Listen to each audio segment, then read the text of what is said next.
مومنوں بے کسو بے یار ہے مظلوم حسین، مومنوں بے کسو بے یار ہے مظلوم حسین۔ اعوذ باللہ من الشیطان الرجیم، بسم اللہ الرحمن الرحیم۔ پناہ مانگتا ہوں اللہ کی شیطان مردود سے۔ شروع کرتا ہوں اللہ کے نام سے جو بڑا مہربان اور مسلسل رحم کرنے والا ہے۔ قائم ٹی وی سے آپ کا میزبان اقبال حیدر ندیم حاضر خدمت ہے اور سلام عرض کرتا ہے۔ اپنے حرم کو ساتھ میں لے کر کرب و بلا میں آئے حسین، امت کی بخشش کی خاطر سرتن سے کٹوائے حسین۔ آسمانی کربلا پر ظلم و ستم کے بادل چھائے ہوئے تھے، ایسے میں علی کا چاند نمودار ہوا جس نے اپنے کردار، صبر و استقلال اور جرأت و بہادری کے ایسے جوہر دکھائے کہ جس کی مثال تاریخ میں نہیں ملتی۔ امام عالی مقام سے اپنے دلی عقیدت کا اظہار دنیا کے گوشے گوشے میں کیا جاتا ہے، اور ہر قوم، ہر ملت، ہر مذہب کے لوگ آپ سے اپنی دلی عقیدت کا اظہار کرتے ہیں۔ امام عالی مقام کربلا پہنچ چکے ہیں اور ہمارے ساتھ اس وقت شریک گفتگو ہیں اس ملک کے ممتاز عالم دین، شعلہ بیاں مقرر حضرت علامہ سید رضا جعفر نقوی صاحب قبلہ آپ پچھلے پروگرام میں ارشاد فرما رہے تھے کہ امام حسین اسلام کربلا پہنچ چکے ہیں، لیکن وہ جو خطوط کوفے والوں نے لکھے تھے ان خطوط کا کیا ہوا؟ وہ لوگ کہاں غائب ہو گئے؟ اعوذ باللہ السمیع العلیم من الشیطان اللعین الرجیم، بسم اللہ الرحمن الرحیم۔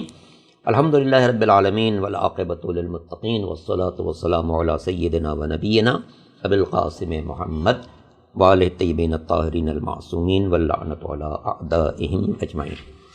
اما بعد، تو میں نے جیسا کہ عرض کیا تھا کہ جب امام حسین علیہ السلام مکے میں تھے اور کوفے کے لوگوں کو پتہ چلا کہ امام مدینہ چھوڑ کے مکے آ چکے ہیں، تو انہوں نے ہم کو خط لکھے۔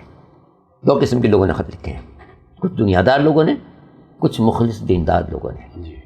دنیا دار لوگوں نے دنیاوی باتیں کی ہیں کہ آپ آئیں گے تو باغات میں پھل آ جائیں گے اور ہر طرف ہریالی ہو جائے گی اور ہر طرف لوگ خوشحال ہو جائیں گے وغیرہ وغیرہ۔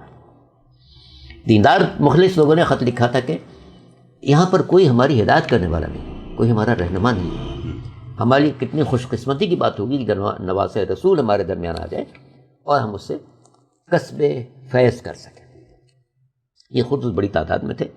ان کے جواب میں امام حسین نے اپنے نمائندے جناب مسلم بن عقیل کو بھیجا تھا تاکہ وہ جا کر حالات کا جائزہ لیں اور امام کو مطلع کریں۔ دیکھنے والوں میں دونوں قسم کے تھے، دنیا دار اور دیندار۔ جو دنیا دار تھے، اچھا اسی سے ہم دیکھیں گے کربلا کے واقعے میں امام حسین کے ساتھ شہید ہونے والوں میں بڑی تعداد کوفے کے لوگوں کی ہے، اور امام پر حملہ کرنے والوں میں بڑی تعداد کوفے کے لوگوں کی ہے، کیونکہ کوفہ فوجی تھا خلیفہ دوم کے زمانے سے۔ تو جن لوگوں نے خطوط بھیجے تھے ان میں جو دنیا دار تھے وہ تو پیسے کی لالچ میں ابن زیاد کے ساتھ شامل ہو گئے۔ جب انہوں نے دیکھا کہ امام حسین نہیں آ رہے تو وہ دنیا کی تمام میں لالچ میں شامل ہو گئے ابن زیاد کے ساتھ۔ اور جو دیندار تھے جب ان کو پتہ چلا کہ امام کوفے تو نہیں آ رہے ہیں، کربلا پہنچ گئے ہیں، کربلا کے رخ پر جا رہے ہیں، تو انہوں نے بے اختیار سفر باندھا اور چپکے چپکے کسی نہ کسی طرح خود کو پہنچا دیا کربلا تک۔ امام حسین صاحب نے خط بھی تو لکھا تھا شاید، وہ میں عرض کروں گا، جی ہاں وہ میں عرض کروں گا کہ امام مظلوم کو جن لوگوں نے دعوت دی تھی ان میں جو دیندار تھے، مخلص تھے، اور انہوں نے محسوس کیا کہ امام کوفے تو نہیں آ رہے ہیں، کربلا پہنچنے والے ہیں، تو یہ لوگ خاموشی سے کسی نہ کسی طرح پہنچ گئے امام کی خدمت۔ اس لیے شہید ہونے والوں میں ایک بہت بڑی تعداد کوفے کے ان لوگوں کی ہے جنہوں نے خط لکھے تھے، اور کچھ لوگ ہیں جو نہیں نکل سکے، کچھ مخلص دیندار نکل نہیں سکے۔ ان میں ساسا ابن سوہان ہیں، ان میں جناب مختار ہیں، ان میں اور بھی امام کے مخلصین ہیں۔ یہ سب قید میں چلے گئے، اس وقت قید کر دیے گئے. جی تو جو نمایاں افراد حاکم کو ملے ان کو پکڑا اس نے اور قید خانے میں ڈال دیا. کچھ لوگ مخفی طور پر چھپ چھپا کے کسی طرح سے امام تک پہنچ گئے. امام تک پہنچ گئے وہ شہید ہو گئے. جو قید خانے میں رہے وہ برسہ برس قید خانے میں رہے، یہاں تک کہ جب یزید کی حکومت ختم ہو گئی اور حالات چینج ہوئے تو یہ لوگ ایک ایک کر کے قید خانے سے آزاد ہوئے. مختار آزاد نہیں ہو رہے تھے مگر انہوں نے بھی وسیلہ بنایا کسی کو جس کے بعد وہ آزاد ہوئے. قدرت کی طرف سے یہ بھی انتظام تھا کہ جو لوگ قید ہوں ان کے دل میں یہ بات رہے کہ ہم سے خطا ہوئی ہے، ہم نے امام کو خط لکھا تھا مگر امام کی مدد و نصرت کو پہنچ نہیں سکی. چنانچہ جب یہ لوگ رہا ہوئے تو ان کا پہلا قافلہ کربلا پہنچا، امام کے قبر مطہر تک پہنچا، نوحہ ماتم کیا، گڑ کیا، روئے، گڑ گڑائے اور امام سے معافی مانگی. مولا ہم نے آپ کو خط تو لکھا تھا لیکن ہمیں قید کر دیا گیا، ہم آپ کی خدمت میں حاضر نہیں ہو سکے، ہم اس کی بہت معذرت چاہتے ہیں. ان لوگوں کو جماعت توابین کہا جاتا ہے. ہم آپ سے وعدہ کر کے جا رہے ہیں کہ جتنا ہو سکے گا ہم آپ کے قاتلوں سے انتقام لیں گے. اچھا قبلہ، یہاں پر ایک بات میں آپ سے کہوں گا کہ لوگ کہتے ہیں جو جتنے خطوط لکھے گئے تھے یہ اہل تشیع حضرات نے لکھے تھے. تو ہمارے ایک عالم دین گزرے ہیں اور مقرر بھی تھے، مولانا عباس کوئلی صاحب، ان کی میں ایک تقریر سن رہا تھا. انہوں نے کہا کہ اصل میں شیعہ وہ تھے کہ جنہوں نے خود مطلب خط نہیں لکھے تھے بلکہ امام حسین علیہ السلام ان کو خط لکھے تھے اور ان کو بلوایا تھا. لیکن وہ جو جنہوں نے خط لکھے تھے وہ واقعی شیعہ نہیں تھے بلکہ شیعہ اصل وہ تھے جن کو امام حسین نے خود خط لکھ کے بلایا تھا. اس میں حبیب بن مظاہر بھی تشریف لائے تھے، اس میں زہیر بن قین بھی تھے اور دوسرے جو کوفے کے لوگ تھے. ممکن ہے، لیکن جو خط کا تذکرہ ہے، امام کے بلانے کا تذکرہ اور خط کا تذکرہ، جی یہ دو چیزیں ہیں، یہ الگ الگ ہیں. الگ الگ ہیں. جناب زہیر قین حج کر کے جب مکے سے کوفے کی طرف جہاں ان کا گھر تھا چلے ہیں تو راستے میں ایک جگہ ایسی ہے جہاں پر ان کا خیمہ تھوڑے فاصلے پر امام کے خیمے سے نصب تھا. امام نے اپنے قاصد کو بھیجا کہ جاؤ زہیر کو بلا لاؤ. زہیر آئے. امام نے اپنا مقصد کو اتنے مؤثر انداز سے پیش کیا کہ زہیر نے کہا میں آپ کے ساتھ رہوں گا. واپس گئے، اپنے خیمے کے لوگوں سے کہا، ان کے ساتھ خاندان کے لوگ تھے یا جو بھی تھے، کہا کہ تو آپ لوگ کوفے جائیں، میں امام کے ساتھ ہوں. زہیر اکیلی اس میں شامل؟ جی ہاں، امام کے ساتھ شامل ہو گئے. جہاں تک خطوط کی بات ہے، جی تو میرے پاس جو معتبر ذریعہ ہے وہ جناب حبیب ابن مظاہر کے خط کا تذکرہ ہے کہ امام نے حبیب ابن مظاہر کو خط لکھا کہ حبیب ابن مظاہر میرے بچپن کے دوست ہو، یہ خط ہے حسین ابن علی کا الی الرجل الفقیہ من الکوفہ، کوفے کے بڑے عالم کے پاس جو دین کی بصیرت رکھتا ہے. مطلب ان کو فقیہ کہا، الی الرجل الفقیہ من الکوفہ، کوفے کا وہ شخص کہ جو دین کی بصیرت رکھتا ہے، جو فقہ کو سمجھتا ہے، اس کو لکھا ہے. اور اس میں لکھا کہ آپ نے کہ دیکھو نواز رسول مدینہ چھوڑ کے کربلا پہنچ چکا ہے، تم اس کی نصرت کے لیے آ سکتے ہو تو آ جاؤ. وہاں پر تاریخ میں ملتا ہے کہ جناب حبیب نے خط پڑھا اور روتے بہت ہوئے. زوجہ نے کہا حبیب کیوں رو رہے؟ کہا یہ خط آیا. کیا ارادہ ہے؟ کہا کہ تمہارا خیال ہے. زوجہ نے کہا اچھا میرا خیال ہے، یہ میری چوڑیاں تم پہنے گھر میں رہو، میں جا رہا ہوں امام کی نصرت کے لیے. رونے لگے اور زوجہ کو دعا دی. کہا یہ ہو سکتا ہے کہ نواز رسول مجھے بلائے اور میں نہ جاؤں، میں تیرا امتحان لے رہا تھا.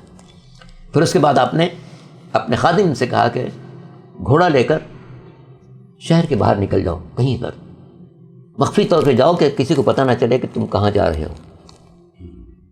چنانچہ وہ لے کے نکل گیا. زمانہ پورا اشوک تھا، نکلنا دشوار تھا، کسی طرح سے وہ نکل گیا. حبیب کے جانے میں تاخیر ہوئی.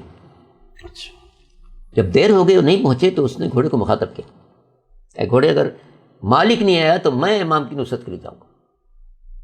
جس وقت یہ جملہ کہہ رہا تھا حبیب پہنچ گئے.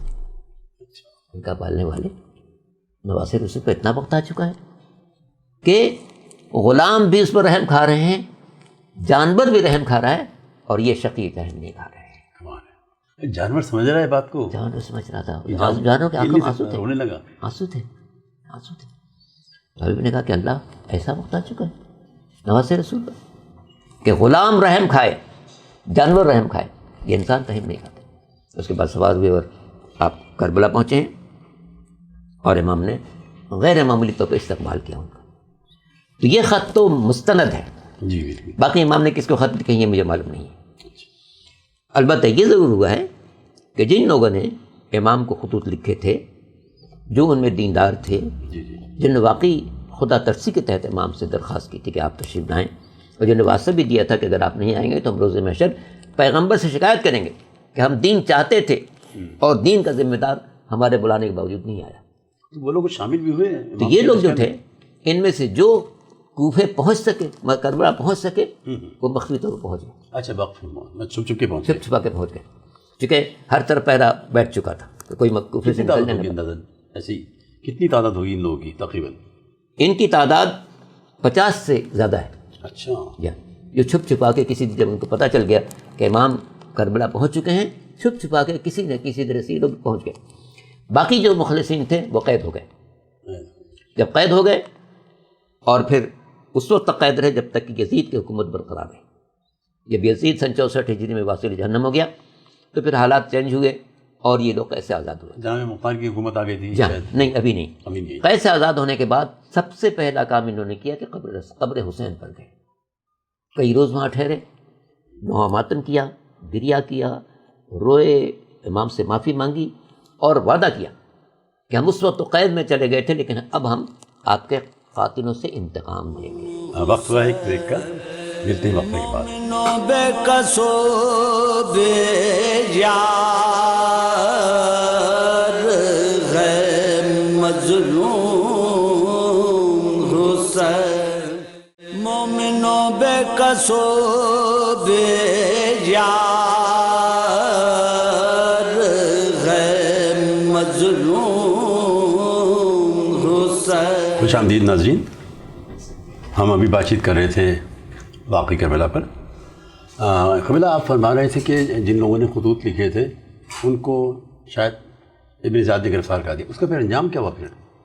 اور کتنے لوگ تھے جو انہوں نے خطوط لکھے تھے؟ جی ہاں، میں نے عرض کیا تھا کہ 2 قسم کے لوگ خطوط لکھنے والوں میں تھے، جی جی کچھ مومنین مخلصین، جی جی کچھ منافقین، ایک دیندار طبقہ، ایک بے دین طبقہ۔ دیندار طبقے کے لوگوں نے امام کو خط لکھا تھا کہ ہم یہاں ہماری یہاں کوئی ہدایت کا سامان نہیں ہے، آپ نواز رسول ہیں، امام وقت ہیں، حجت خدا ہیں، آپ تشریف لائیں تاکہ ہم آپ سے دین کی رہنمائی حاصل کریں۔ اور ان میں خطوط میں بعض میں جب امام ابھی مکہ ہی میں تھے یہ بھی آیا کہ اگر ہم آپ ہماری ہدایت کے لیے نہیں آئے تو ہم روز محشر آپ کے جج سے آپ کی شکایت کریں گے۔ اس کے بعد امام نے سفر کا ارادہ کیا تھا تاکہ اتمام حجت ہو جائے۔ دوسرے دنیا دار لوگ تھے کہ آپ آئیں گے تو ہر طرف آپ کے ہی بول بالا ہوگا اور ہم دشمنوں کو واصل جہنم کر دیں گے اور حکومت قائم ہو جائے گی، اور یہ وہ بہت وارے نیارے ہوں گے ہمارے۔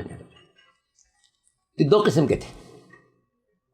جب امام کوفہ سے پہنچنے سے پہلے حر نے آپ کو کہا کہ بھئی کوفے آپ نہیں جائیں گے، جہاں اور کہیں جانا جائیں گے۔ جی جی جب امام نے کربلا کی طرف رخ کیا تو یہ جو دنیا دار طبقہ تھا وہ کچھ ڈر کے اور کچھ لالچ سے، کچھ کو پیسے نے خریدا، کچھ کو خوف نے خریدا۔ ان میں بڑی تعداد وہ تھی جو کربلا میں امام سے لڑنے کے لیے آ گئی، چونکہ ان لوگوں نے دیکھا کہ ٹھیک ہے اب حسین تو وہاں چلے گئے، یہاں حکومت تو اس کے پاس ہے، جی جی جو کچھ ملنا ہے اس حکومت سے ملے گی، جان بھی بچے گی، کچھ ملے گا بھی۔ اس لیے بڑی تعداد انہی لوگوں کی تھی کہ جو کربلا پہنچ گئے۔ چنانچہ عصر عاشور جو امام نے خطبے دیے ہیں ان میں ان لوگوں کو مخاطب بھی کیا کہ تم لوگوں نے خط نہیں لکھا، اے فلاں اے فلاں اے فلاں اے فلاں، کیا تم نے مجھے خط نہیں لکھا؟ تو بورے بھی ان کے پاس شاید بورے بھرے ہوئے تھے خطوط کے، کہتے ہیں قافلے کے ساتھ ان کے جو خطوط بھی لے کے چلے تھے، کچھ خطوط تھے یا تو امام نے ان لوگوں کو مخاطب کیا، چونکہ یہ لوگ جب انہوں نے دیکھا کہ ابن زیاد حاوی ہو گیا تو مال کی طلب میں اور جان کے خوف سے یہ لوگ بھی اس کے ساتھ شامل ہو گئے۔ چنانچہ امام مظلوم نے عصر عاشور جو خطبہ دیا ہے اس میں ان لوگوں کو مخاطب کیا باقی رہے مخلصین. مخلصین میں جن کو پتہ چل گیا کہ امام اب کوفہ نہیں آ رہے ہیں، کربلا جا رہے ہیں، انہیں بہت سے مخفی طور پر جیسے جیسے ممکن ہوا کسی طرح سے خود کو انہوں نے کربلا پہنچا دیا. ان کی تعداد بھی 40 سے 50 کے درمیان ضرور ہے جو کسی نہ کسی دن امام تک پہنچ گئے. اسی لیے جب آپ فہرست شہداء پڑھیں گے تو اس میں آدھے سے زیادہ افراد کا نام کوفے والوں کا. اچھا، کوفے والے بے وفا کیوں مشہور ہیں؟ عرض کرتا ہوں. جی. کوفے والے ڈر جاتے تھے. جناب مسلم آئے تو سوچا کہ ٹھیک ہے مسلم آ گئے، اب ہم ان کے ساتھ ہیں. لیکن جب ابن زیاد آ گیا اور اس نے ڈرایا دھمکایا تو وہ لوگ جو کل تک ان کے پیچھے نماز پڑھ رہے تھے وہ چپکے چپکے کھسکنا شروع ہو گئے، اپنے گھروں میں غائب ہو گئے. ڈرپوک تھے. ڈرپوک رہے. اور یہ ہر دور میں رہا، ہر دور میں رہا. تو یہ جو لوگ مخلصین تھے ان میں جن کو موقع ملا وہ تو مخفی طور پر چھپ چھپا کر کربلا پہنچ گئے، اور وہ 40 سے 50 کے درمیان ضرور ہیں. باقی جو بچے ان کو ابن زیاد نے گرفتار کر لیا. کچھ شہید بھی ہو گئے، کچھ گرفتار ہو گئے. اچھا، ایک خط جو حسین نے لکھا تھا قیس ابن مصر، جی، وہ خط لے کے وہ چلا جی، اور راستے میں ابن زیاد کے لوگوں نے پکڑ لیا. اس نے مطالبہ کیا کہ تمہارے پاس کوئی خط ہے نکالو. اس نے کہا نہیں، خط نہیں میرے پاس، خط نہیں. کہتے ہیں کہ اس نے پھر خط نکل گیا، کھا لیا. ہاں کھا لیا، اور اسی کے جرم میں اس بیچارے کو قتل بھی کر دیا گیا، شہید بھی کر دیا گیا. تو آپ کہہ سکتے ہیں کہ کربلا کے شہیدوں میں جناب مسلم کے ساتھ جس کا نام آتا ہے وہ قیس ابن مصر ہے، جو خاندان رسالت کا اتنا وفادار تھا کہ اس نے اپنی جان دینا گوارا کیا مگر خط کو اپنا نہیں. خط نہیں دیا، اس نے حوالے نہیں کیا. اچھا، باقی جو لوگ جن لوگوں نے خطوط لکھے تھے اور مخلصین تھے ان میں کچھ کربلا پہنچ گئے اور باقی جو تھے وہ گرفتار ہو گئے اور اس وقت تک گرفتار رہے جب تک کہ یزید کی حکومت باقی رہی. یزید کا تختہ الٹا سن 1464 ہجری میں. اس کے بعد افراتفری پھیلی. اس میں یہ لوگ زندان سے باہر آئے، کچھ باہر آئے، کچھ باقی رہے. مختار باقی رہے جو بعد میں رہا ہو سکیں. باقی جو لوگ رہا ہوئے یہ ان کو کہا جاتا ہے جماعت توابین. توابین کہا جاتا ہے کہ ان لوگوں نے جب رہا ہوئے تو توبہ کی. پالنے والے ہم سے بڑا قصور ہوا ہے، ہم نے رسول کو اس امید پر دعوت دی تھی کہ وہ تشریف لائیں گے، ہم اس دین کی رہنمائی حاصل کریں گے. ہمیں قطعاً امید نہیں تھی کہ ایسا ہو جائے گا کہ ان کو قتل کر دیا جائے گا. توبہ کریں، اسی لیے جماعت توابین کہی جاتی. یہ لوگ رہا ہونے کے بعد فوراً پہنچے امام مظلوم کے مزار پر. کئی دن وہاں رہے، رونا پیٹنا، نوحہ ماتم کرنا، گریہ بکا کرنا، یہ سب کرتے رہے. اور وہاں امام سے وعدہ کیا کہ ہم اس وقت تو قید و بند میں مبتلا ہو گئے تھے، ہم آپ کی مدد نہیں کر سکے، لیکن ہم کوشش کریں گے کہ آپ کے قاتلوں کے ساتھ انتقام لیں. تو جو پہلی تحریک شروع ہوئی ہے وہ ان لوگوں کے ذریعے سے شروع ہوئی جو توابین ہیں. اس میں ظاہر ہے کہ 1.5 سال کا وقفہ ہے جس میں مختلف معرکے ہوتے رہے، کچھ لوگ شہید ہوتے رہے، یہاں تک کہ وہ وقت آئے کہ جب جناب مختار کو رہائی ملی ہے. مختار کی رہائی بھی ایک خاص طریقے سے ہوئی ہے. ہاں، کہ مختار کی زوجہ یا مختار کی بہن کچھ رشتہ تھا عبداللہ ابن عمر سے، رشتہ تھا. انہوں نے اس کو بہن کا واسطہ بنایا کہ بھائی ذرا اس سے کہو سفارش کرے میں یہ رہائی جائے. چنانچہ عبداللہ ابن عمر نے سفارش. عمر ساتھ کی جو بیوی تھی وہ بھی جناب مختار کی بہن تھی، قریب رشتہ دار تھی. جی جی. تو ان رشتوں کی بنا پر ان بہنوں نے رہائی دلانے میں حصہ لیا. رہائی ملی، پھر انہوں نے مختار نے اپنا کام شروع کیا اور اس عزم کے ساتھ کام شروع کیا کہ جب تک ایک فرد بھی واقع کربلا میں امام کے مقابلے پر آنے والی موجود ہے میں خاموش نہیں بیٹھوں گا. ان کے واقعے پر انشاءاللہ بعد میں انشاءاللہ کسی کو گفتگو کریں گے، لیکن ایک بات ضرور تھی. جی جی. جناب مختار جب حاوی ہوئے اور قبضہ ان کا ہو گیا سن 66 میں، تو انہوں نے گرفتار کرانا شروع کیا. کچھ آتے تھے ان لوگوں میں سے کہتے تھے کہ بھئی ہم کیا کرتے، ہم تو مجبور تھے، حاکم کے حکم سے مجبور تھے. جب وہ یہ کہتے تھے کہ ہم حاکم کے حکم سے مجبور تھے تو جناب مختار ان سے کہتے تھے ہم خدا اور رسول کے حکم سے مجبور ہیں. اچھا، اور سر قلم کر دیتے تھے، صحیح ہے. سر قلم کر دیتے تھے. یہاں تک کہ انہوں نے کم از کم 18,000 آدمی کو قتل کیا. 18,000؟ جی، یعنی جو شخص بھی کربلا میں کسی حیثیت سے شریک، یا اس نے پتھر مارا ہو یا اس نے کوئی چھوٹے سے چھوٹا کام کیا ہو، اس کو نہیں چھوڑا میں نے، اس عہد کے ساتھ تھا کہ نہیں چھوڑوں گا۔ اور آپ دیکھیں جناب مختار کے اس عمل کو کس طرح امام کی تائید حاصل تھی۔ جب اسی دوران جب جناب مختار لوگوں کو چن چن کے ختم کر رہے تھے، اور زیادہ کفئی میں تھے، چن چن کے ختم کر رہے تھے، تو ایک شخص گیا تھا حج کرنے، حج کر کے مدینہ آیا، اس نے چوتھے امام سے واقعات بیان کیے، امام سے پوچھا کہ کیا ہو رہا ہے کوفے میں، تو اس نے کہا کہ فلاں فلاں فلاں قتل ہو گئے۔ تو امام نے اس وقت پوچھا تھا حرملہ کے بارے میں کیا خبر ہے؟ سب سے پہلے اس نے کہا مولا حرملہ کے بارے میں مجھے اطلاع نہیں ہے۔ امام نے یوں ہاتھ اٹھایا تھا اور کچھ نہیں کہا تھا۔ یہ شخص آیا مختار سے ملا، مختار نے پوچھا تم گئے تھے امام کی خدمت؟ تو کیا ہوا؟ انہوں نے پوری روایت سنائی، میں نے واقعہ بیان کیا۔ امام نے کہا کہ حرملہ کی کیا خبر ہے؟ تو میں نے کہا نہیں، میرے کوئی خبر نہیں۔ اسی وقت مختار نے کہا اللہ، میرے امام کو اتنی فکر ہے حرملہ کے بارے میں۔ آپ نے لگا دیا لوگوں کو کہ جاؤ جہاں سے ممکن ہو حرملہ کو تلاش کر لو، حرملہ کو تلاش کر کے لاؤ۔ جب تلاش کر کے لایا گیا تو اس کو کھڑا کیا اور کہا اس کے گردن پر تیر چلاؤ، چونکہ اس نے فرزند رسول کے شیرخوار بیٹے کو تیر سے شہید کیا، تو اس سے گلے پر اتنے تیر مارو کہ مر جائے۔ اور اس کے بعد جب وہ مر گیا تو سجدے شکر ادا کیا، والے والے تیرا شکر ہے کہ امام نے جو تمنا ظاہر کی تھی میں نے آج اس کو پورا کیا۔ یہ وہ لوگ ہیں جنہوں نے اس وقت تو قید ہو گئے تھے، لیکن جیسے انہوں نے قید سے رہائی ملی تو انہوں نے راستہ یہ اختیار کیا کہ ہمارے نزدیک خدا اور رسول کے خوشنودی کا راستہ یہ ہے کہ جن لوگوں نے حسین کے قتل میں حصہ لیا تھا ہم ان کو ایک ایک کر کے واصل جہنم کریں، تاکہ یہ دنیا پاک ہو جائے ان کے وجود سے، اور اس میں وہ سفر ہوئے، کامیاب ہوئے۔ بہت شکریہ عزیز نقوی صاحب۔ ہمارے وقت جو ہے اس کا وقت ختم ہو جاتا ہے۔ جانی صاحب سے ابتدا ہوگی، کربلا کس پہ انتہا ہوگی۔ چھپ گیا آفتاب جس کے لیے، ہائے زینب بے ردا ہوگی۔ حق کا سفر تاریخ کے آئینے میں، یہ سلسلے کا یہ تیسرا پروگرام تھا۔ انشاءاللہ کل اسی وقت اسی سلسلے کا چوتھا پروگرام پیش کیا جائے گا اور ہمارے ساتھ شریک گفتگو ہوں گے انشاءاللہ علامہ رازی جعفر نقوی صاحب۔ اس کے ساتھ ہی ہمارے اس پروگرام کا وقت اب ختم ہوا چاہتا ہے۔ آپ کا میزبان اقبال حیدر ندیم، قائم ٹی وی کراچی اسٹوڈیو سے آپ سے اجازت چاہتا ہے۔ میں آن محمد کی ماں ہوں اور بالوں کی سفیدی کا سبب پوچھو نہ مجھ سے،